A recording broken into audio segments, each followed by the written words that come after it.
भगवान की जय। ओम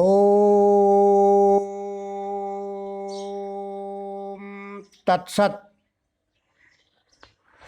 ओम नमामि सद्गुरु नित्यं अनादिवस्तु परब्रह्म ओंकारेश्वर भाषाय श्री मायानंदाय धर्मात्मने नमः। परम मंगलमय विश्वरूप परमात्मा को नमन करते हुए श्रीमद् भगवद गीता के विभूति योग नामक 10वें अध्याय का प्रारंभ। जिस अध्याय का जो नाम है उस अध्याय में उसी विषय को भगवान श्री कृष्ण ने समझाया है। विभूति किसे कहते हैं?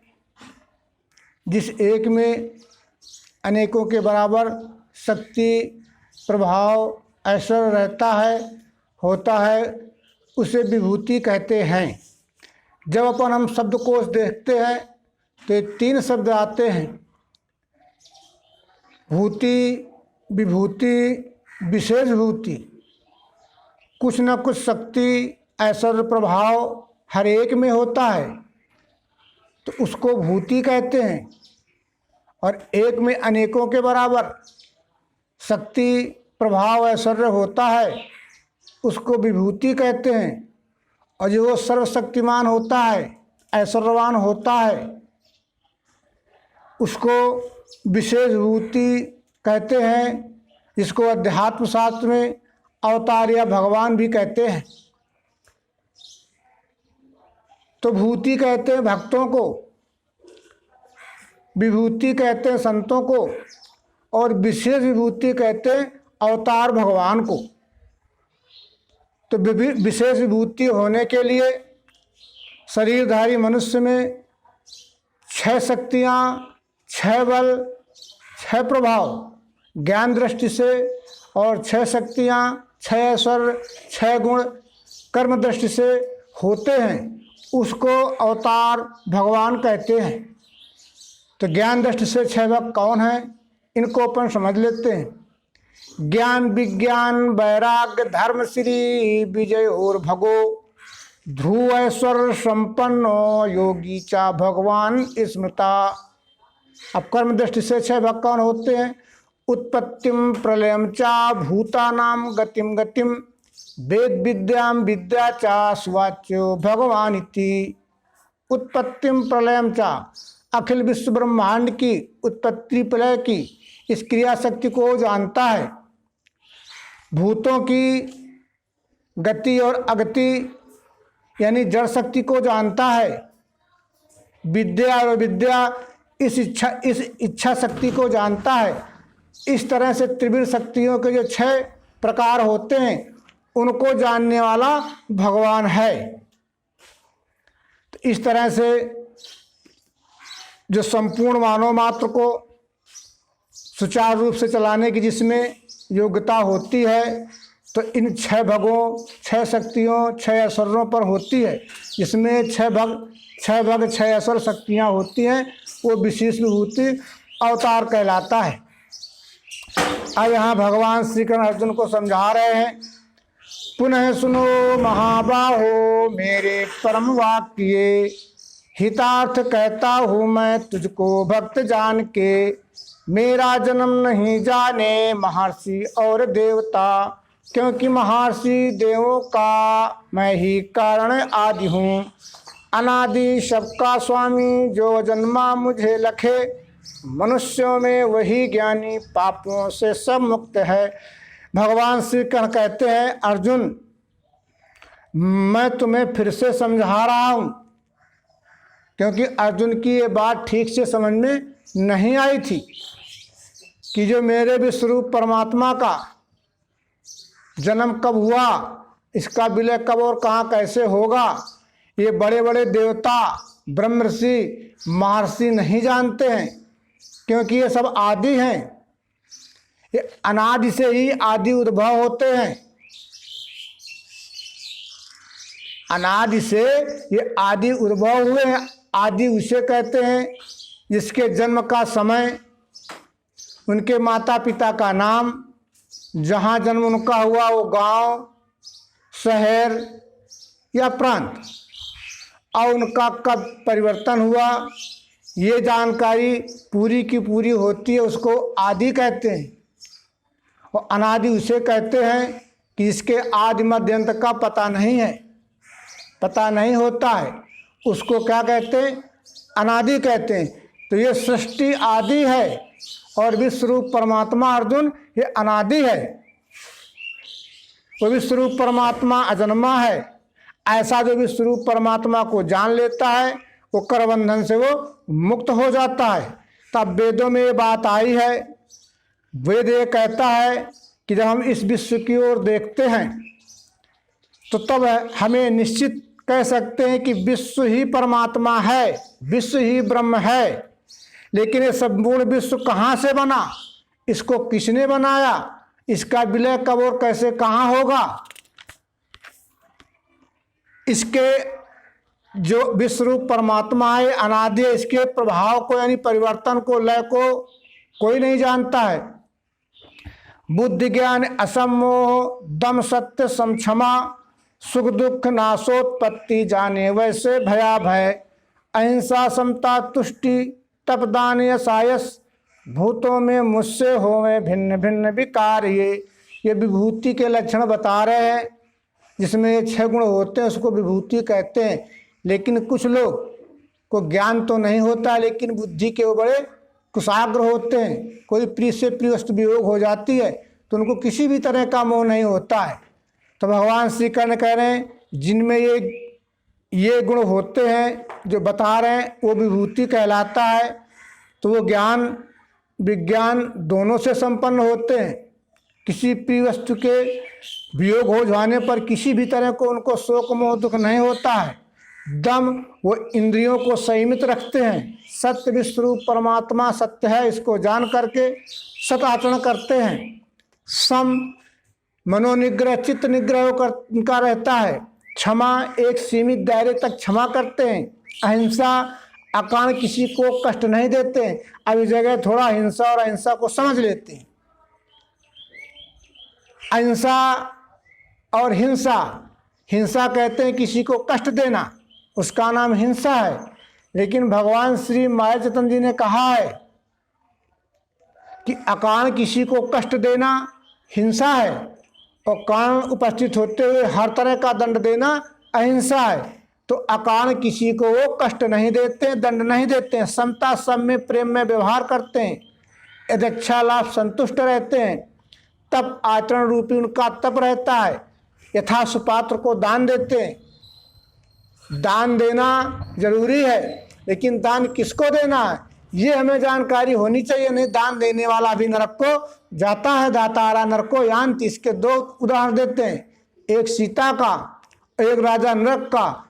इन्होंने जाने पहचाने कुपात्र को दान दिया, जिसके परिणाम स्वरूप उनको दुख मिला, कष्ट मिला, नरक में जाना पड़ा। यशायस, यश हो चाहे अपयश हो, यश को जानते हैं इसलिए नीतियुक्त करते हैं, अपयश को जानते हैं तो इसलिए अनीति का कार्य वो नहीं करते हैं। जिसमें ये गुण होते हैं वो विभूति कहलाता है। अब यहाँ से भगवान श्री कृष्ण कह रहे हैं ब्रह्मा के आदि के पुत्र मनु 14 महर्षि 11 इनसे ये सारी प्रजा की रचना बनी। विभूति योग भीमे राजो जाने है दिव्य, जो जाने दिव्य चक्षु से वो ज्ञानी पूर्ण होता है, इसमें संदेह है नहीं। ये विश्वरूप का नाम ही विश्वरूप परमात्मा ब्रह्म है। ये विश्व कब उत्पन्न हुआ, इसका अंत कब होगा, विलय कब होगा, वेदों में मंत्र आया है जहां से सृष्टि का उद्भव होता है, जिसमें ये सृष्टि रहती है, और अंत में जिसमें ये सृष्टि विलय हो जाती है, उसी का नाम ब्रह्म है। और उसको जान लेना जरूरी है। ये सृष्टि परमात्मा में स्वयं बनी है। ये सृष्टि परमात्मा में यानी ये सृष्टि परमात्मा अपनी प्रकृति का सहयोग लेकर के रचना की है। ये ब्रह्मा जी ने, नारद के पिता ब्रह्मा जी ने ये 4 खाने की 84 सृष्टि रचना नहीं की है। ब्रह्मा जी ने हाथी, घोड़े, ऊंट, चिड़िया, पेड़ पौधे, वनस्पतियां नहीं बनाई है। इस मानव व्यवस्था को सुचारू रूप चलाने के लिए नए नए कानून कायदे बना करके मानव व्यवस्था को सुचारू रूप से चलाया है। इसका अपन थोड़ा इतिहास देखते हैं। आदि नारायण विष्णु जी का समय समाप्त होने वाला था। उन्होंने अपनी जीवित अवस्था में अपने उत्तराधिकारी की नियुक्ति की, उसकी खोज की गई, तो उसमें ब्रह्मदेव नाम के व्यक्ति निकले। तो सबसे सलाह से लेकर के उनको इस मानव व्यवस्था को सुचारू रूप से चलाने के लिए कार्यभार सौंपा गया। ज्ञान विज्ञान का उनको ज्ञान दिया। तो कोई भी व्यक्ति होता है वो अकेले संपूर्ण व्यवस्था नहीं चला सकता है, उसमें विभागीय नियुक्ति होती है। जैसे एक देश होता है तो उसमें राष्ट्रपति की नियुक्ति होती है और प्रधानमंत्री की नियुक्ति होती है। तब प्रधानमंत्री के लिए चाहे कि हम सारी कार्य व्यवस्था संभाल लें तो नहीं संभाल सकता है, उसमें विभाग होते हैं। जैसे रेल विभाग, शिक्षा विभाग, खनन विभाग, अन्न विभाग, रसद विभाग, राजस्व विभाग, रक्षा विभाग, ये नाना प्रकार के विभाग होते हैं। उनमें विभागीय मंत्रियों की नियुक्ति की जाती है ताकि व्यवस्था सुचारू रूप से चले। तो ब्रह्मा जी ने व्यवस्था बनाई मानव व्यवस्था को सुचारू रूप से चलाने के लिए। तो उसमें 11 ब्रह्मज्ञानी महात्माओं को और 14 क्षत्रिय वर्ण के मनुओं को नियुक्त की। ये 25 का मंत्रिमंडल त्रेता में था। उन मंत्रियों के नाम हैं, विस्तार से देखना है तो वायु पुराण में देखें। ये सारा का सारा वहाँ आपको पढ़ने को समझ में आ जाएगा, मिल जाएगा। तो जो समाज में जो फैला हुआ भ्रम है, अज्ञान भ्रम को दूर करने के लिए जो ब्रह्मज्ञानी लोग होते थे, उनकी नियुक्ति की गई थी कि ज्ञान विज्ञान का प्रचार प्रसार करते हुए समाज से, मानव जगत से अज्ञान के संशय भ्रम से लोगों को मुक्त कराएं।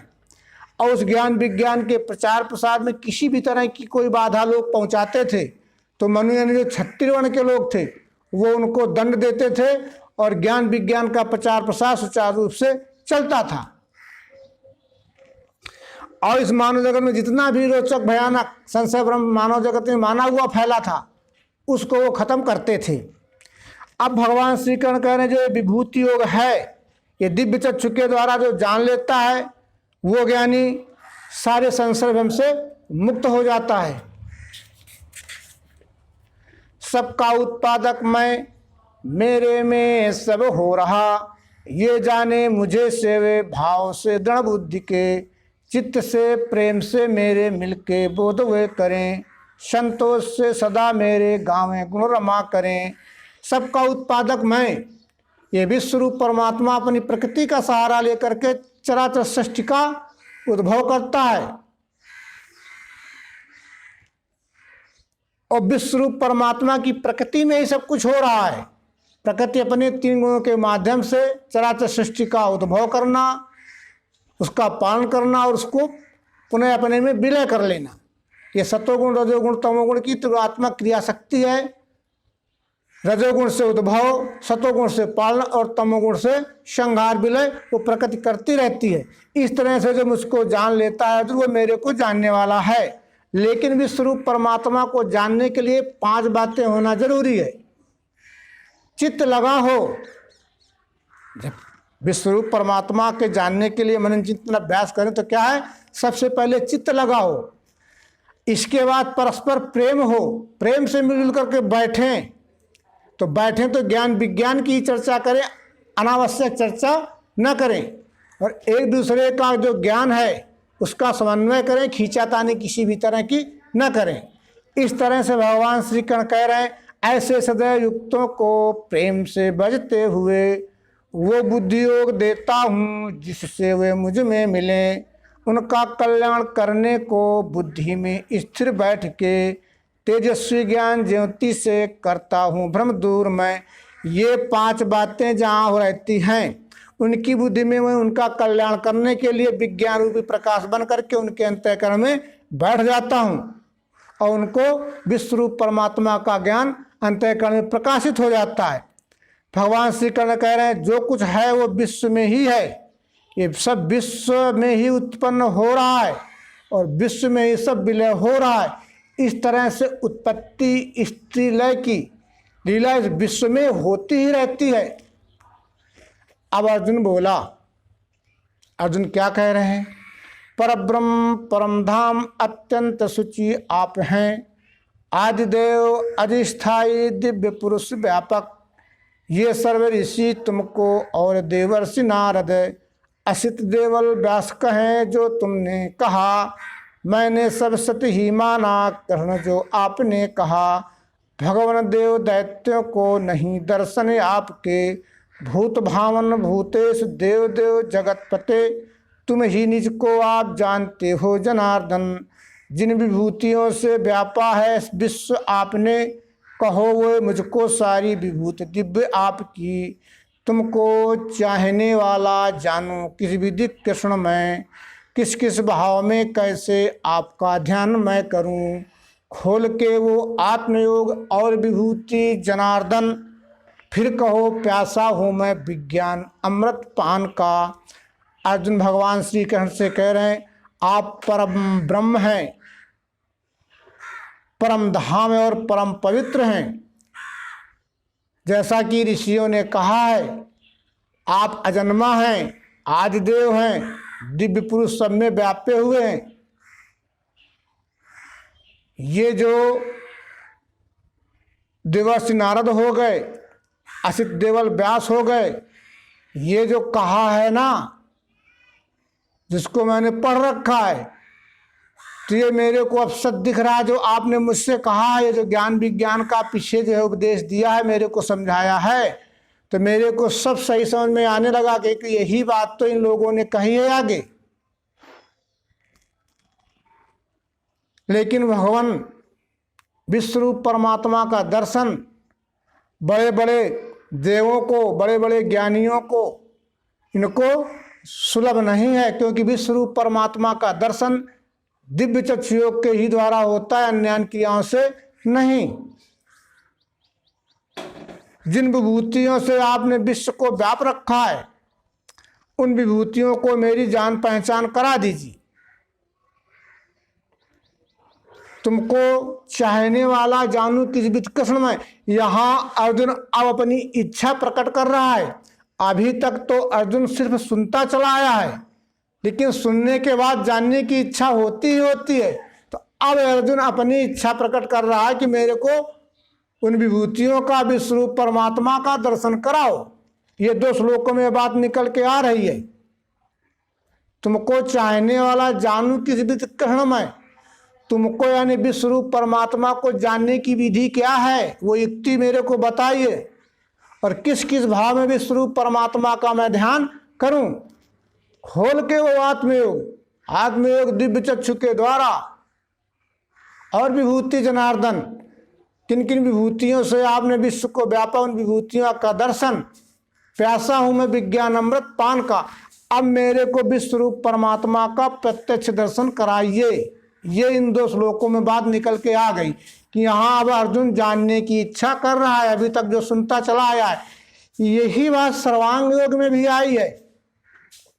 इन 2 श्लोकों का आशय सर्वांग योग से भी निकालते हैं। सर्वांग योग का अध्याय पहले में ही भगवान ने मुमुक्ष भाव से बात कही है कि परोक्ष ज्ञान की संपूर्ण भूमिका की स्थिति में पहुंचा हुआ मोक्ष, और वो सिर्फ परमात्मा दर्शन आत्मानुभव साक्षात्कार करना चाहता है। श्रुतियों को, स्मृतियों को, शास्त्रों को सब कुछ पढ़ रखा है, लेकिन जो वेदों में यानी श्रुतियों में जो वेदों में तत्वमसि आया है, तो कहें तत्श्रुति वो क्या है, क्या है तुम रहता कहाँ, ऐसी कहा जिसे वो क्या ध्यान में बैठता नहीं।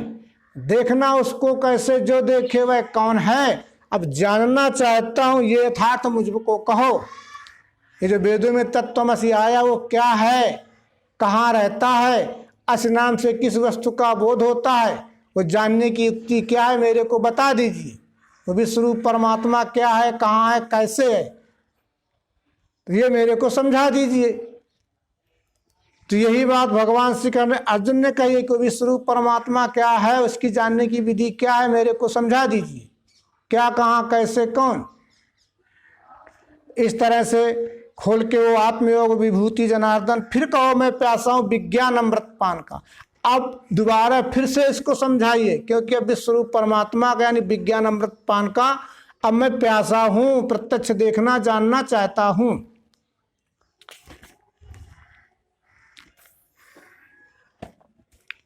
अब श्री भगवान बोले, कहता हूं सुनो मेरी श्रेष्ठ दिव्य विभूति ये, क्योंकि मेरे कुरुश्रेष्ठ अंत विस्तार का नहीं।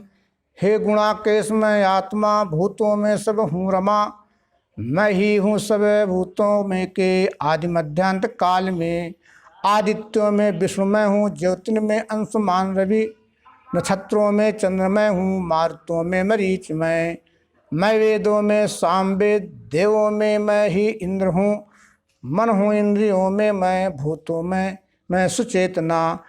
अर्जुन के प्रश्न को उत्तर भगवान श्री कृष्ण दे रहे हैं। श्री भगवान अर्जुन को समझा रहे हैं कि अर्जुन तुम मेरे को ठीक से समझ ले कि ये विश्व रूप परमात्मा के आदि मध्यांत का पता नहीं है, कितना लंबा है, कितना बड़ा है, इसके विस्तार का कोई पता नहीं। लेकिन मुख्य मुख्य विभूतियों को मैं तुम्हें बतला रहा हूँ, तो तुम मेरे विराट स्वरूप का तुम्हें पता चल जाएगा। हे अर्जुन, पहले तू मुझे बड़े बड़े स्वरूपों में पहचान ले कि जितनी भी ये चराचर सृष्टि है उसमें कश्यप आदित्य के 12 पुत्र थे। उन 12 पुत्रों में विष्णु मेरी विशेष विभूति है। यद्यपि वो सारे के सारे पुत्र जो शेष 11 हैं वो मेरे इस विराट स्वरूप में ही हैं, लेकिन जो विष्णु नामक विभूति है वो मेरी विशेष विभूति है। ज्योतिन में अंशुमान रवि, इस धराधाम में जितनी भी प्रकाश देने वाली चीज़ें हैं वो मेरे विराट रूप में हैं, लेकिन सूर्य मेरी विशेष विभूति है क्योंकि सबको प्रकाशित करती है। जितने भी नक्षत्र हैं वो उस मेरे विराट रूप में हैं, लेकिन चंद्रमा मेरी विशेष विभूति है। मारुतों में मरीच में नाना प्रकार की हवाएं होती हैं, लेकिन उसमें जो ऑक्सीजन जो प्रातःकाल में ब्रह्मभूत की हवा है वो मेरी विशेष विभूति है। वो मरीची यानी ऑक्सीजन जो शुद्ध प्रकृति से निकलती है वो मेरी विशेष विभूति है। वेदों में सामवेद, जो वेद हैं श्रुतियाँ हैं उनमें सामवेद मेरी विशेष विभूति है। और जितने भी देव हैं वो मेरे विराट रूप में हैं, लेकिन इंद्र मेरी विशेष विभूति है। अब इंद्र किसे कहते हैं इसको समझ लेते हैं। इंद्र समय समय पर होते रहते हैं। त्रेता में भी इंद्र थे, द्वापर में भी इंद्र हुए। तो जो मानव व्यवस्था के अंतर्गत सत्ताधारी पार्टी होती है, जो लोकसभा का अध्यक्ष होता है, स्पीकर होता है, वो इंद्र पद से शोभित किया जाता है। वहाँ सारे सुख अवसर की वहाँ व्यवस्था होती है, क्योंकि सबसे श्रेष्ठ पद होता है। वो जिस सांसद को चाहे तो वहाँ संसद भवन से हटा सकता है, उसको बर्खास्त कर सकता है, उसमें इतनी बड़ी पावर होती है। सबसे उच्च पद होता है तो वो इंद्र पद है। तो इंद्र त्रेता में भी हुए, द्वापर में भी हुए। तो सत्ताधारी पार्टी के अध्यक्ष को, स्पीकर को इंद्र कहते हैं, इंद्र की उपाधि दी जाती थी। इंद्रियों में मन मैं ही हूँ। जो इंद्रियां हैं, 5 ज्ञानेंद्रियां, छठवां मन इंद्रिय के अंतर्गत आता है, लेकिन मन मेरी विशेष विभूति है। और भूतों में जो चेतना चारों खानियों में है वो तो मेरे विराट रूप में है, लेकिन जो सुचेतना, लोगों को कल्याण करने की जो इच्छा होती है, जो लोगों को कल्याण करने के कर्म होते हैं, वो चेतना मेरी विशेष विभूति है।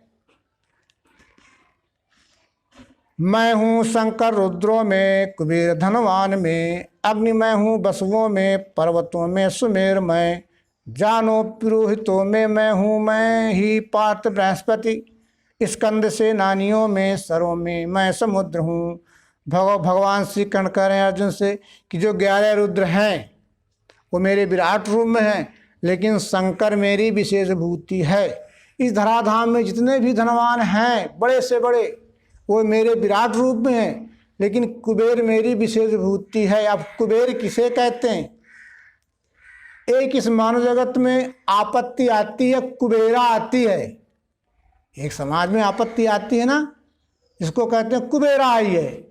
जैसे आज मानव जगत में जो महामारी फैली हुई है तो यही तो कुबेरा है। तो ऐसे आपत्ति के समय में जो लोगों को धन धान से, अन्न से, नाना प्रकार का सहयोग करते हैं वो कुबेर हैं, वो मेरी विषय भूति है। धनवान तो जितने मेरे विराट रूप में भी है, लेकिन जो कुबेरा में आपत्ति के समय लोगों की मदद करते हैं, सहयोग करते हैं, वो मेरी विशेष विभूति है। जितने भी वसु हैं, 8 वसुओं में अग्नि वसु मेरी विशेष विभूति है। जितने भी पर्वत हैं वो सुमेर मेरी विशेष विभूति है, क्योंकि सुमेर की चोटी सबसे ऊंची है।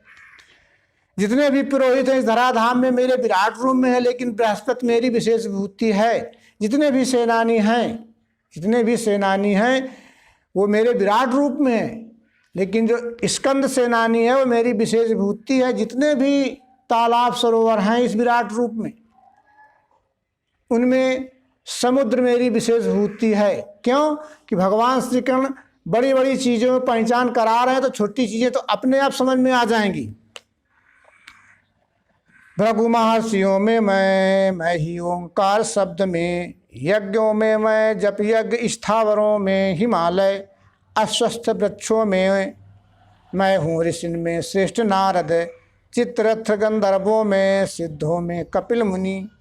भगवान श्री कृष्ण कह रहे हैं जितने भी महर्षि हैं वो मेरे विराट रूप में हैं, लेकिन भृगु मेरी विशेष विभूति है। भृगु भीलनी के पुत्र थे। भृगु की पुत्री का नाम लक्ष्मी था, जो विष्णु को ब्याही थी, और विष्णु के मंत्रिमंडल में उनको राजस्व मंत्रालय दिया गया था। जितने भी शब्द हैं इस धराधाम में वो ओम मेरी विशेष विभूति है, क्योंकि ओंकार नाम से विश्वरूप परमात्मा को जाना जाता है। जब अपन हम उच्चारण करते हैं ओम, तो 3 अर्ध अक्षरों के मेल से ओम बना है। आ से अधोभाग कमर के नीचे का हिस्सा, इस मानवीय देह आकार का भी उसमें निरूपण है। आ उमा, अकार उकार मकार, यानी आ से अधोभाग कमर के नीचे का हिस्सा, इस शरीर रचना में देखते हैं। ऊ से कमर और गर्दन के बीच का हिस्सा, इसको उदर कहते हैं, पेट कहते हैं। और माँ से गर्दन के ऊपर का इसका, जिसको महामंडल मस्तिष्कार्य कहते हैं। अब विराट में देखते हैं, आ से अकार इन विश्वरूप परमात्मा के क्षर सगुण साकार स्वरूप को अकार कहते हैं। ऊ से उकार इन विश्वरूप परमात्मा के निर्गुण निराकार रूप को अक्षरात्मा निर्गुण निराकार मिठास कहते हैं।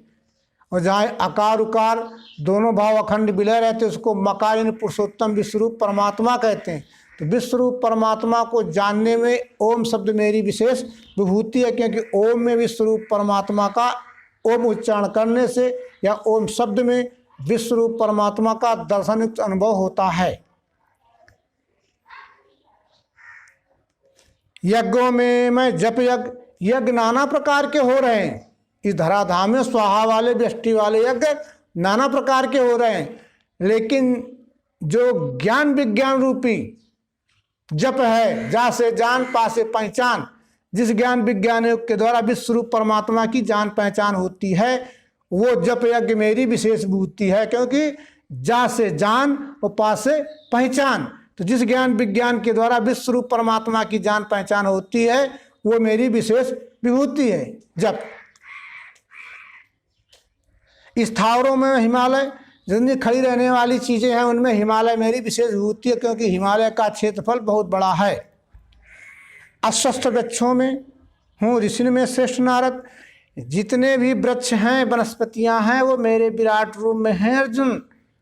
लेकिन जो पीपल का पेड़ है वो मेरी विशेष विभूति है, क्योंकि पीपल का पेड़ सबसे भारी पेड़ होता है।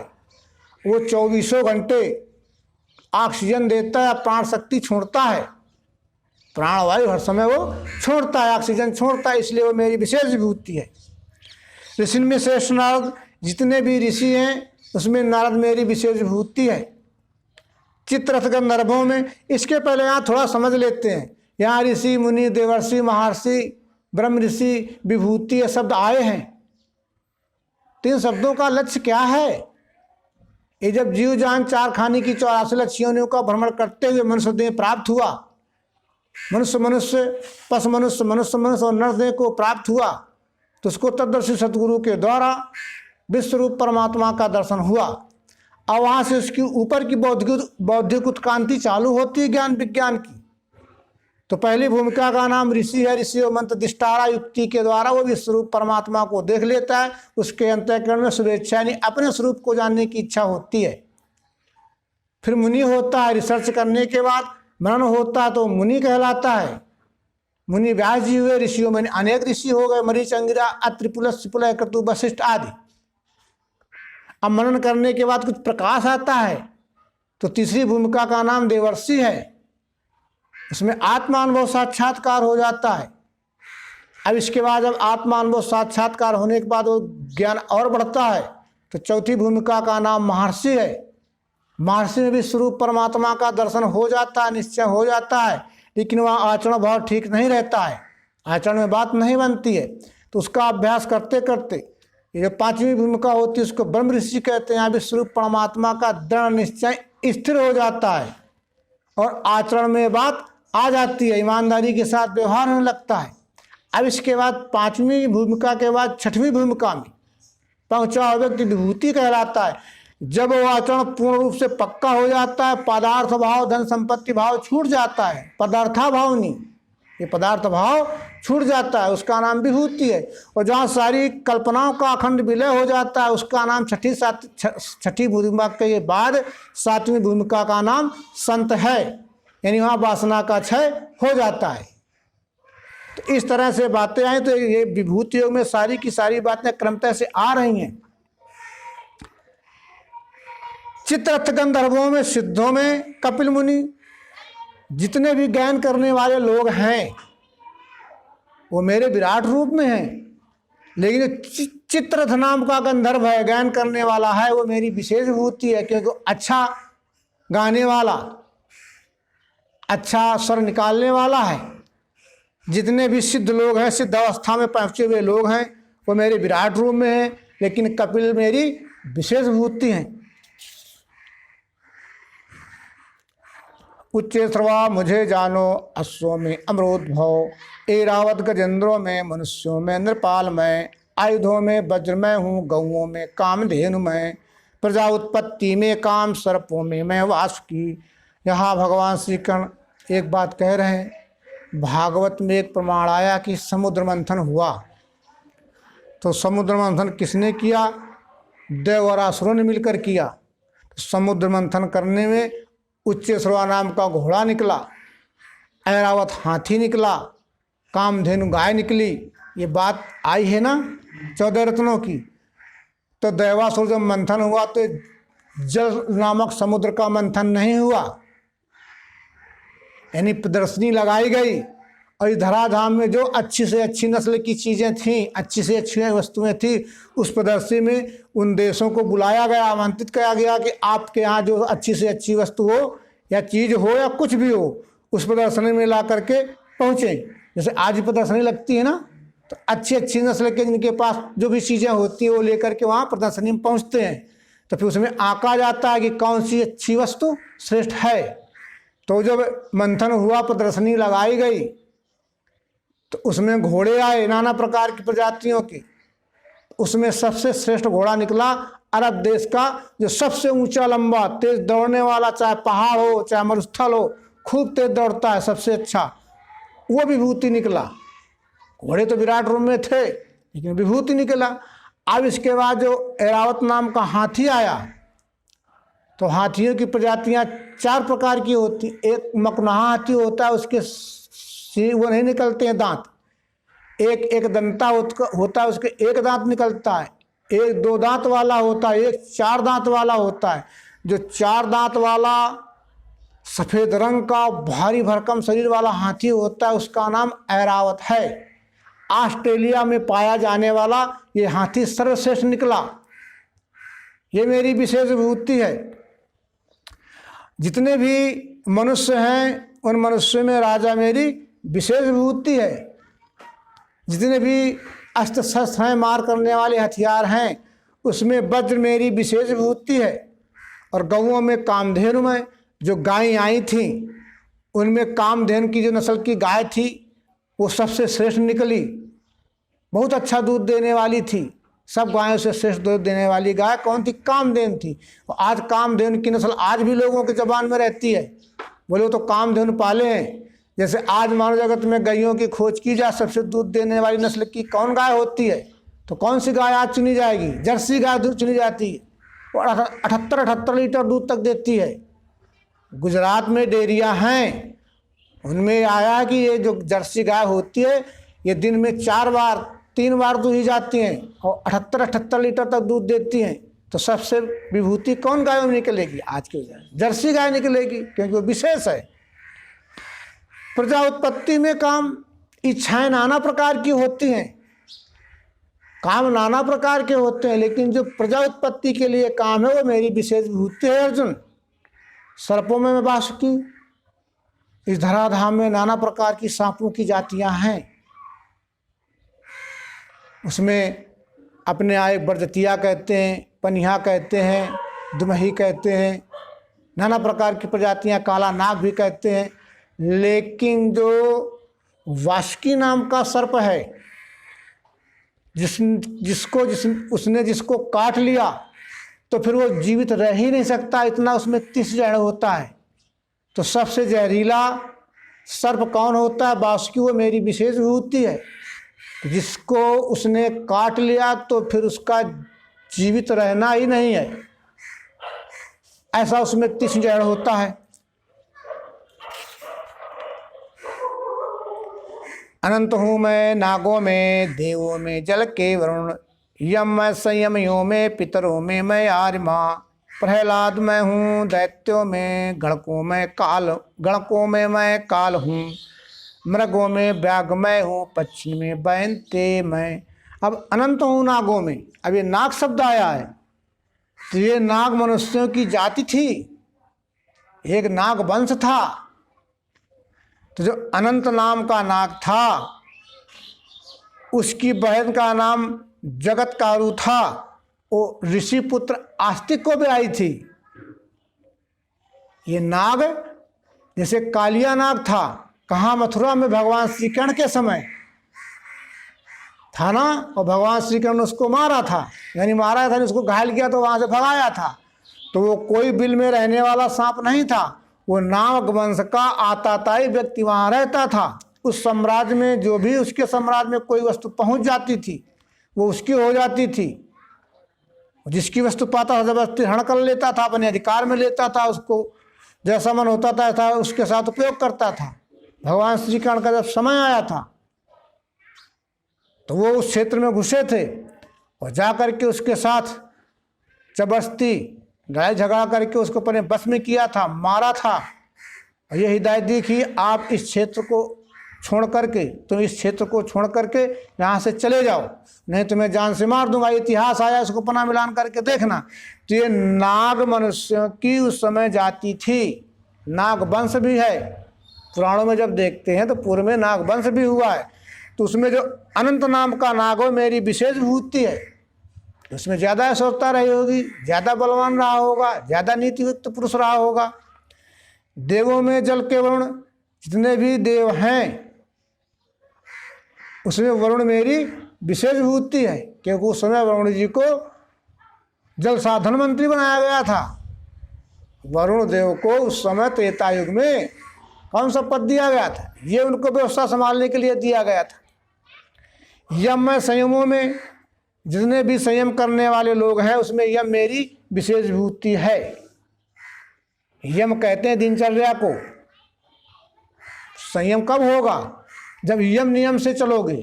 नियम कहते हैं दिनचर्या को, कि कितने समय जगना, कितने समय उठना, कितने समय फिर सो करके कितने समय हमें अभ्यास के लिए बैठना है।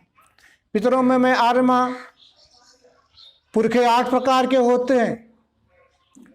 सोमसत, अग्निस्वात्ता, सुकालना, बहिर्सत, आर्यमा, सोमम, हविर्भुज और अजपा। तो इन 8 पुरखों में जो आर्मा पुरखा है, न्यायाधीश पुरखा है, मेरी श्रेष्ठ विभूति है अर्जुन। तो इनको विस्तार भी करके देख लेते हैं।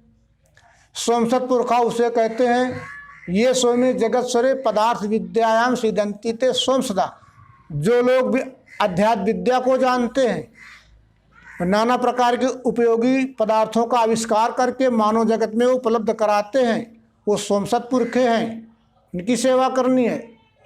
अग्निस्वात्ता पुरखा जो नाना प्रकार के विद्युत संबंधी आविष्कार करते हैं, नाना प्रकार के कारखाने, मोटरें, नाना प्रकार के इलेक्ट्रॉनिक हथियारों का निर्माण करते हैं, वो हमारे अग्निस्वात्ता पुरखे हैं। अब इसके बाद सुकालना पुरखा, समाज में किसी भी तरह का भय न हो, निर्भय समाज रहे, आनंद से रहे, जो पुलिस प्रशासनिक जो भीतरी सुरक्षा व्यवस्था संभालते हैं, वो सुकालना पुरखे हैं। अब इसके बाद बहिष्त पुरखा, जो बहिष्त पुरखे होते हैं, ये बहिर्षि उत्तमे आचार्य सिदंती ते बहिष्ठता, ज्ञान विज्ञान को जानने वाले और समाज में फैले हुए संशय भ्रम को दूर करने के लिए ज्ञान विज्ञान का जो प्रचार प्रसार करते हैं वो बहिष्त पुरखे हैं। आर्मा पुरखे, ये दुष्टान न्यच्छयंत निग्रहंत ते यमा न्यायाधीशा, जो दुष्टों को, लफंगों को, चोरों को, बदमाशों को, डकैतों को, व्यभिचारियों को, दुष्टाचारियों को यम के समान कठोर से कठोर दंड देने वाले, न्याय करने वाले जो पुरखे हैं वो आर्मा पुरखे हैं। इसके बाद सोमम पुरखे, ये नाना प्रकार की औषधियों का आविष्कार करते हैं, नाना प्रकार के रोगों को दूर करने के लिए उन औषधियों से उपचार करके लोगों को रोग मुक्त करते हैं, सारे ऐश्वर्य को देने वाले होते हैं, सोमम पुरखे होते हैं। ये सोमम ऐश्वर्य औषधि रसम पांति पिबंती वाते सोमपा। हविर्भुज पुरखा होता है, ये हविर्भुज भोज्यम भुंजयंत ते हविर्भुजा, नाना प्रकार के मादक पदार्थों के सेवन से लोग परेशान रहते हैं, उनका घर परिवार बिगड़ जाता है, परिवार में अशांति रहती है। तो उन मादक पदार्थों के छुटकारा दिलाने के लिए नाना प्रकार के पेय पदार्थों को आविष्कार करके उनको उपलब्ध कराते हैं और वो मादक पदार्थों से छुटकारा पाते हैं। हविर्भुज पुरखा है। आजपा पुरखा एक होता है, ये आज्यम प्राप्तुम ज्ञातुम पांति पिबंती वाते आजपा, बच्चों को, माताओं को तंदुरुस्त रखने के लिए नाना प्रकार के पेय पदार्थ, टॉनिक आदि उपलब्ध कराते हैं, आजपा पुरखे हैं। इस तरह से 8 पुरखों में सर्वश्रेष्ठ पुरखा कौन है? आर्यमा, कि समाज में वो न्याययुक्त कर्म करता है। प्रहलाद में हूँ दैत्य में, दैत्य वंश में पैदा हुए जितने भी लोग हैं, हिरण्याकश्यप पुत्र का नाम क्या था? प्रहलाद था, वो दैत्य वंश में पैदा हुआ था।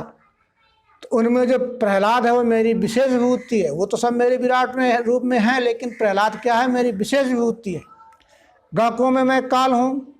हम कोई समय काल की गणना करते हैं ना, सेकंड, मिनट, घंटा, दिन, रात्रि, हफ्ता, महीना, वर्ष, शताब्दी आदि। तो किसमें हम ये गणना करते हैं? काल में, समय में। अगर समय नहीं होगा तो गणना कहाँ में करोगे? तो इन गणना करने वालों में काल मेरी विशेष विभूति है, कि समय मेरी विशेष विभूति। उसी समय में हमने ये क्या है? गणना की है। मृगों में व्याघ्र मैं ही हूँ। ये जितने में 4 पाँव के जानवर होते हैं उनमें जो शेर होता है ना, वो मेरी विशेष विभूति है, क्योंकि वो सबसे ताकतवर होता है।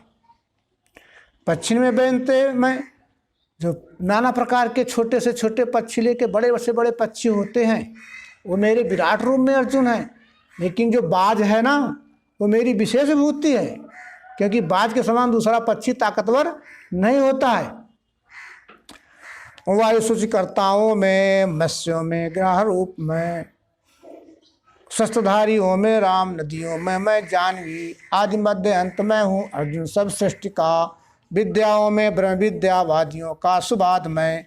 यहाँ भगवान श्री कृष्ण अर्जुन से कह रहे हैं कि पवित्र करने वाली जितनी भी चीज़ें हैं, जिससे हम सफाई करते हैं ना, तो मेरे विराट रूप में, लेकिन वायु मेरी विशेष विभूति। जैसे आंधी आती है, तेज तूफान आता है, वो सब कुछ साफ कर देती है। सफाई करने वाली जितनी भी चीज़ें हैं वो मेरे विराट रूप में, लेकिन वायु मेरी विशेष विभूति है। जल में रहने वाले जितने भी जीव जंतु हैं वो मेरे विराट रूप में है, लेकिन जो मगर है वो मेरी विशेष विभूति है, क्योंकि सबसे ताकतवर मगर होता है जल में। जितने भी शस्त्रधारी हैं उनमें राम मेरी विशेष विभूति है। इस धराधाम में जितनी भी नदियाँ हैं उसमें जाह्नवी यानी गंगा मेरी विशेष विभूति है। अब जाह्नवी एक नाम गंगा का है क्यों पड़ा? जब अपन भागवत में प्रसंग आया है, भागीरथ के पुरखे का नाम सगर था। ठीक, अब सगर था, उनका साम्राज्य जो था, राज्य था, वहाँ पानी की दिक्कत थी। पानी की कमी के कारण भूमि में उपज नहीं होती थी, अन्न की कमी रहती थी। तो उन्होंने विचार किया कि गंगा से, जैसे नहरें निकलती ना, राम गंगा नहर अपनी निकल के आई है, कि गंगा से एक धारा निकाली जाए, यानी नहर निकाली जाए, और उसको अपने राज्य में ला करके सिंचाई के उपयोग में उस पानी का काम किया जाए। तो उन्होंने प्रयास किया, तो वो प्रयास उनका असफल रहा, क्योंकि राजा सगर की राज सीमा के पहले एक जाह्नवी नाम का राजा था। वो संभवतः मेरठ क्षेत्र आया होगा, क्योंकि गंगा उधर से तो आई है। ठीक, तो वो अपने क्षेत्र से नहर की धारा यानी गंगा की धारा को निकालने नहीं दे रहा था। वो उनका परस्पर समझौता होता रहा, लेकिन वो बात नहीं बनी। राजा सगर का देह परिवर्तन हो गया। अब वो उनकी इच्छा पूर्ति के लिए जब भागीरथ का समय आया तो उन्होंने भी उसी धारा को लाने के लिए, नहर निकालने के लिए प्रयास किया।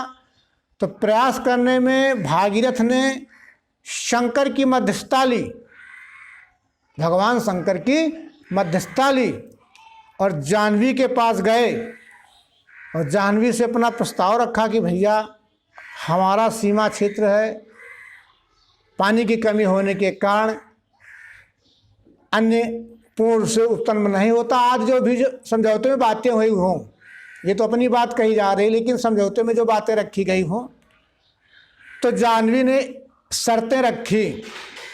राजा जाह्नवी ने क्या शर्त रखी?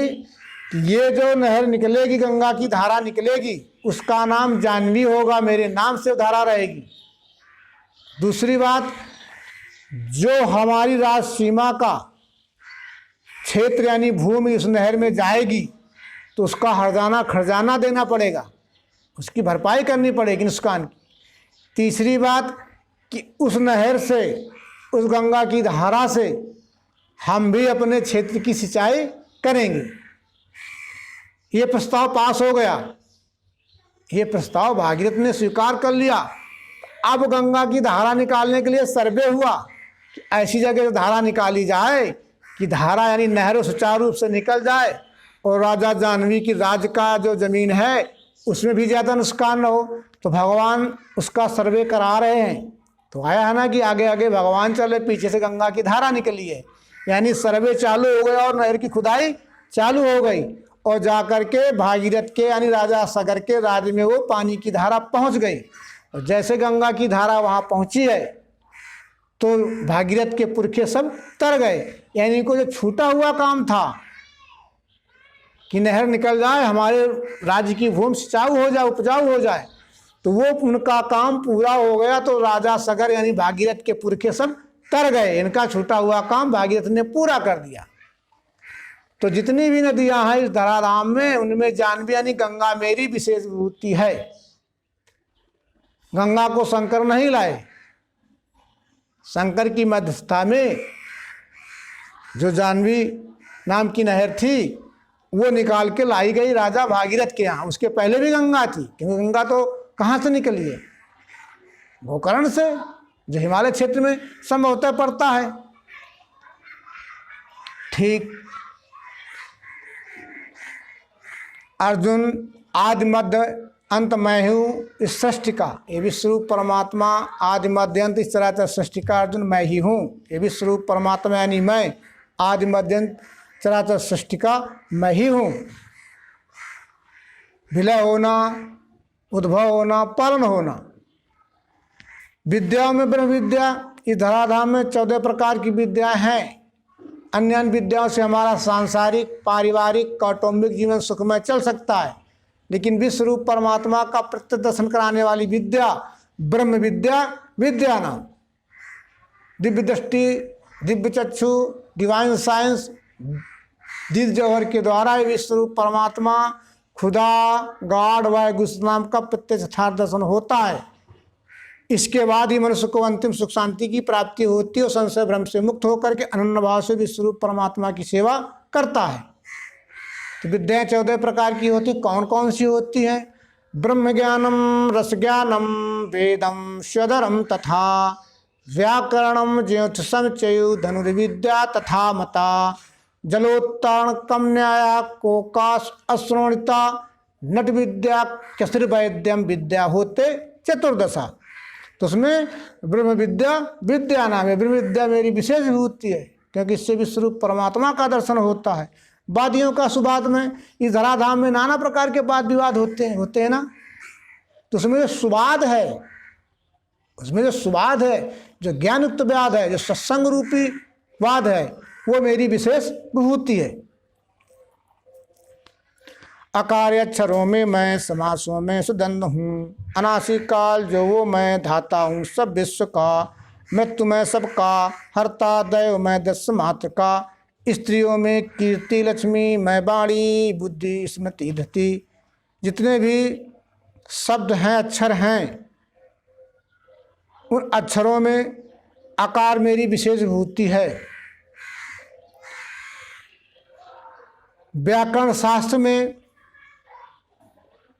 नाना प्रकार के समास होते हैं ना।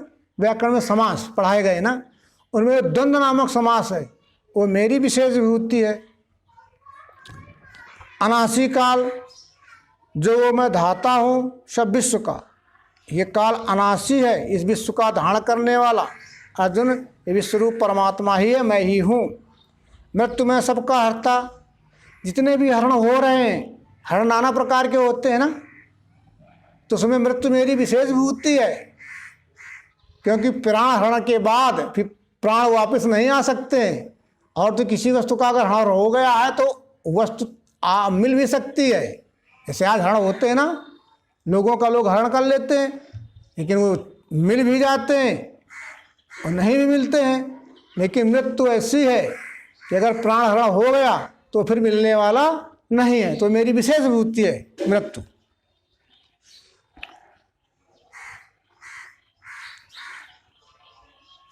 दैव में दृश्य मात्र का, जो कुछ भी दृश्य दिख रहा है, इस दृश्य का दैव मैं ही हूँ अर्जुन, यानी पुरुषोत्तम विश्वरूप परमात्मा। ये अनासी काल जो मैं धाता हूँ सब विश्व का, ये काल है ना, समय, ये अनासी है, इसका कभी नाश नहीं होता है। अनासी काल, इसका कभी नाश नहीं होता। वो अर्जुन मैं ही हूँ। जो इस धराधाम में स्त्रियां हैं सब मेरे विराट रूप में हैं, लेकिन जिनमें सद्गुण होते हैं, शांत स्वरूप की होती हैं, उत्तम वाणी होती है, उनकी स्मृति उनकी शुद्ध होती है, बुद्धि की अच्छी होती है, वो मेरी विशेष विभूति है। बाकी तो मेरे विराट में सभी स्त्रियां हैं, लेकिन सद्गुणवान होती हैं, शांत प्रिय होती हैं, उत्तम वाणी बोलती हैं, कुशाग्र बुद्धि की होती हैं, उनकी याददाश्त सही रहती है, वो मेरी विशेष विभूति हैं। गायत्री में ही छंदों में, बृहस्साम साम वेद में, मार्गशीर्ष महीनों में, ऋतुओं में, बसंत में, तेजस्वियों का मैं तेज छलों में मैं ही धूत हूँ, स्वकर्म यज्ञों में स्वकर्म यज्ञ मैं ही हूँ, सतमय सतवान का। अब जितने भी छंद हैं विश्वरूप परमात्मा का, जिन छंदों में गायन किया गया, वो सब छंद इस धराधाम में मेरे विराट रूप में। लेकिन गायत्री मेरी विशेष विभूति है कि गायत्री में विश्वरूप परमात्मा का दर्शन युक्त लक्ष्य वो थोड़े ही शब्दों में कराया गया है। गायत्री कहते हैं त्रिपुटी योग के द्वारा जिस छंद में विश्वरूप परमात्मा का दर्शन युक्त लक्ष्य बोध कराया गया है, गायन किया गया है, उस छंद का नाम गायत्री है। ओम भूर्भुवः स्वः तत्सवितुर्वरेण्यं भर्गो देवस्य धीमहि धियो यो नः प्रचोदयात्। ये गायत्री मंत्र है। मंत्र कहते हैं युक्ति को। आज गायत्री को हमने किसी देवता का किसी शक्ति को, गायत्री को आज हमने किसी देव को मान लिया कि गायत्री किसी देव का नाम है, किसी शक्ति का नाम है, ये हमने मान लिया।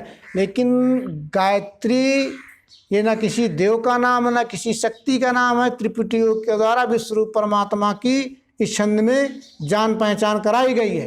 तो ओम शब्द का जब अपन उच्चारण करते हैं तो ओम नाम विश्वरूप परमात्मा का प्रणव उवाच पद है। इसका निरूपण पहले हो चुका है। आ से अकार, ऊ से उकार, माँ से अकार, मकार यानी। अब इन तीनों शब्दों की व्याख्या करते हैं। आकार कहते हैं विश्वरूप परमात्मा के क्षर सगुण साकार स्वरूप को, उकार कहते हैं विश्वरूप परमात्मा के निर्गुण निराकार रूप को, और मकार कहते हैं जहाँ क्षर सगुण साकार अक्षर निर्गुण निराकार ये दो द्वैतात्मक कल्पनाएं जहाँ अखंड विलय रहती हैं उसको मकार यानी विश्वरूप परमात्मा कहते हैं। अब इसी का आगे स्पष्टीकरण किया गया। गायत्री के प्रथम पाद में 8 अक्षर होते हैं, 24 अक्षरों का मंत्र है। तत्सवितुर्वरेण्यम 8, भर्गो देवस्य धीमहि धियो यो न प्रचोदयात्, त्रिपुटी है। पहले पुट में विश्वरूप परमात्मा के क्षर सगुण साकार स्वरूप का दर्शन कराया गया, अनुभव कराया गया, दिखाया गया। दूसरे पाद में विश्वरूप परमात्मा के निर्गुण निराकार रूप का अनुभव कराया गया, और तीसरे पाद में जहाँ ये सगुण निर्गुण साकार निराकार अखंड विलय रहते हैं उसको पुरुषोत्तम विश्वरूप परमात्मा कहते हैं। ऐसा जान करके हमें विश्वरूप परमात्मा की सेवा करनी है। इसका गायत्री मंत्र का स्पष्टीकरण पहले हो चुका है, उसको विस्तार से देख लें। यहाँ थोड़ा संक्षेप में बता दिया है। मार्गशीर्ष महीनों में ये 12 महीने होते हैं ना, उसमें जो अगहन का महीना होता है ना, ये मेरी विशेष विभूति है। क्यों? उसमें 2 दृष्टियाँ हैं। एक तो जो अगहन का महीना होता है ना, उसमें एक फसल घर में आती है, एक फसल की कटाई मड़ाई होती है, अन्न घर में आता है, और दूसरे फसल की बुआई होती है। और अगहन महीने की एकादशी के दिन भगवान श्री कृष्ण के द्वारा अर्जुन को विश्वरूप परमात्मा का दर्शन हुआ था, इसलिए अगहन की एकादशी का भी महत्व है। ये फसल दृष्टि से भी और ज्ञान विज्ञान दृष्टि से भी अगहन का महीना मेरी विशेष विभूति है। ऋतुओं में बसंत में ऋतुओं नाना प्रकार की ऋतुएं हैं, लेकिन बसंत मेरी विशेष विभूति है। क्यों? क्योंकि बसंत ऋतु जब आती है तो बसंत ऋतु में जो जितनी वनस्पतियाँ होती हैं उनके जो पत्ते होते हैं मुरझा जाते हैं, सूख जाते हैं ना, पुराने हो जाते हैं। तो जब बसंत ऋतु आते हैं सारे के सारे पत्ते झड़ जाते हैं, वनस्पतियाँ पेड़ पौधे पुनः उनमें नई नई कुपलें निकलती हैं, उनमें पुष्प निकलते हैं, उनमें फल लगते हैं। एक तरह से क्या प्रकृति में बहार आ जाती है।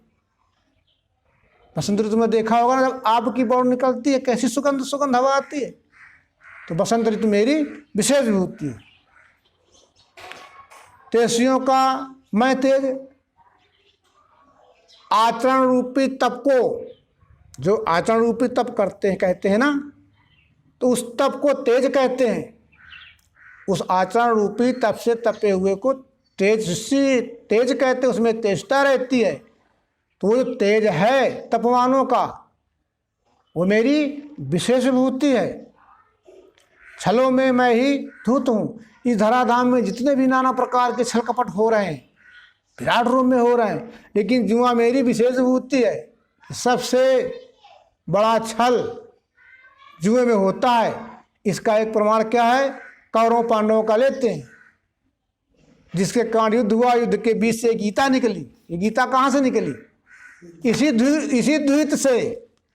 अगर जुआ न होता तो गीता न होती। ये विचार करने की बात है। इसमें लोग अन्यथा भी ले सकते हैं। ये गीता के उद्भव का कारण क्या हुआ? जुआ। अगर जुआ न होता, पांडव राज न हारते और दुर्योधन अगर हिस्सा दे देता, तो फिर काहे का ये ज्ञान का उद्भव होता? तो जुआ ही तो खींच करके युद्ध क्षेत्र में ले गया सबको। वहां अर्जुन भ्रमित हुआ। अयुद्ध जगत्ताणी भव भयाणी पवित्र धर्मगंध का उद्भव युद्ध क्षेत्र में हुआ। बस कारण यही बना, वही भगवान कह रहे हैं कि जितने भी क्षण हो रहे हैं इस धराधाम में मेरे विराट रूप में है, लेकिन जुआ मेरी विशेष बुद्धि है। जिसने जुआ खेल लिया तो उसमें जान लो सब छल हो गए, क्योंकि जुआ कैसे खेल के हराया था लोगों को। अरे भाई शकुनी ने कैसे कैसे अपने पासे फेंके थे, पासे में फंसा लिया, और यहाँ तक कि द्रौपदी तक को भी हार गए वो। कितना बड़ा छल हुआ। ठीक है, सकर्म यज्ञ मैं ही हूँ, सतमय सतमान का। इस धराधाम में नाना प्रकार के यज्ञ हो रहे हैं ना, लेकिन जो चातुर्ण धर्म का पालन करते हुए अपने सकर्म के द्वारा भी स्वरूप परमात्मा की अपने सकर्म के द्वारा जो आहुति करता है वो मेरी विशेष विभूति है। यानी सकर्म रूपी यज्ञ मेरी विशेष विभूति है, और तो बाकी सब मेरे विराट में है ही हैं। सतमय सतमान का, जो सतमान लोग हैं उनका सतचरण तो मैं ही हूँ अर्जुन, वो मेरी विशेष विभूति है। वृष्णियों में वासुदेव, पांडवों में विभूति तो मैं ही, मुनियों में व्यास, कविन में उष्णा कवि, शिक्षा करने वालों में दंड नीति जय छिकी, मैं ही हूँ सतगुहों में ज्ञान में ज्ञानवान का। अब भगवान श्री कृष्ण यहाँ कह रहे विष्णु, भगवान श्री कृष्ण का जन्म किसमें हुआ था? विष्णु कुल में। एक यदुकुल में विष्णु कुल था, उस विष्णु कुल में भगवान श्री कृष्ण का जन्म हुआ था। वो कह रहे हैं कि जितने भी विष्णु कुल में पैदा हुए लोग हैं वो तो मेरे विराट रूप में है, लेकिन अर्जुन कृष्ण मेरी विशेष विभूति है। अब यहाँ एक विशेष बात लगी है कि भगवान स्वयं कृष्ण कह रहे हैं कि कृष्ण मेरी विशेष विभूति है। तो ये जागतिक दृष्टि से नहीं कह रहे हैं भगवान श्री कृष्ण, वो पुरुषोत्तम पद की स्थिति से कह रहे हैं, ये देह दृष्टि से नहीं कह रहे हैं। वो किसी से कह रहे हैं, यानी पुरुषोत्तम पद की स्थिति से कह रहे हैं, परमात्म स्थिति से कह रहे हैं कि कृष्ण मेरी विशेष विभूति है। पांडवों में वासुदेव, पांडवों में विभूति तो जो 5 पांडव हैं वो तो मेरे विराट रूप में है, लेकिन अर्जुन तो मेरी विशेष विभूति है, क्योंकि अर्जुन श्रेष्ठ धनुर्धारी था। उस समय उसके समान धनुष बाण चलाने वाला दुनिया में कोई नहीं था। मैं ही मुनियों में व्यास, जितने भी मुनि इस धराधाम में हैं, मनन में लगे हुए हैं, वो मेरे विराट रूप में है, लेकिन व्यास तुम मेरी विशेष विभूति हो, व्यास मेरी विशेष विभूति। अब इस जगह निष्कर्ष निकल के आया कि भगवान श्री कृष्ण ने गीता को जांचा है। ये व्यास जी में नहीं था कि वो अपने को विभूति लिख देते, ये व्यास जी में नहीं था कि वो अपने को विभूति लिख देते। भगवान श्री कृष्ण ने गीता को जांचा है, और जांचने के बाद फिर ये बात जब छूटी है तो यहाँ देखो, पहले भगवान कृष्ण ने अपने को लिया, फिर अर्जुन को लिया, आ रहे ना तीनों नाम एक ही कुल परिवार से, और फिर व्यास जी को लिया, क्योंकि व्यास जी का नाम उस समय नहीं रहा होगा, इसलिए कहने का जितने ही मननशील में लगे हुए व्यक्ति हैं, लोग हैं, वो मेरे विराट रूप में, लेकिन व्यास तो मेरी विशेष विभूति हो, यानी व्यास मेरी विशेष विभूति, क्योंकि व्यास जी ने ही गीता की रचना की है, व्यास जी ने ही गीता की रचना की है, तो गीता की रचना करने वाला तो ये विशेष विभूति होगा। तो भगवान श्री कृष्ण स्वयं गीता जांची है, ये बात छूटी थी, उस छूटी हुई बात को यहाँ पूर्ण किया है कि व्यास मेरी विशेष विभूति। कवि में उष्णा कवि, जितने भी कवि हो गए उसमें शुक्राचार्य मेरी विशेष विभूति है। शिक्षा करने वालों में दंड, हम नाना प्रकार के दंड देते हैं ना, देते हैं, लेकिन जो लोगों को शिक्षित करने के लिए दंड दिया जाता है वो मेरी विशेष विभूति है। वो तो दंड सब मेरे विराट रूप में है, लेकिन जो शिक्षा करने के लिए, शिक्षित करने के लिए जो दंड दिया जाता है वो मेरी विशेष विभूति है। नीति जय की, अब जय की इच्छा तो हम हर तरह की करते हैं, जय की इच्छा तो हर लोग करते हैं, विराट में नाना प्रकार की जय की इच्छाएं, लेकिन जिसने नीति युक्त जय की इच्छा की है वो मेरी विशेष विभूति है। जो नीति युक्त जय की इच्छा है वो मेरी विशेष विभूति है। मैं ही सतगुहों में, जितने गुप्त से गुप्त रहस्य हैं उसमें मौन मेरी विशेष विभूति है, क्योंकि मौन रहोगे तो वो गुप्त रहस्य वाणी से नहीं निकलेगा, जैसे बोलना चालू किया तो गुप्त रहस्य निकल जाएगा। ज्ञान में ज्ञानवान का, जितने भी ज्ञानी लोग हैं उनमें ज्ञान मेरी विशेष विभूति है।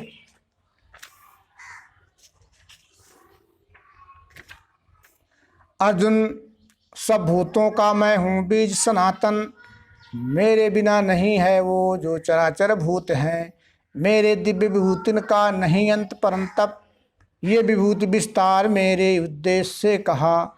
हे अर्जुन, ये जितना भी दिख रहा है सब विश्वरूप परमात्मा ही है।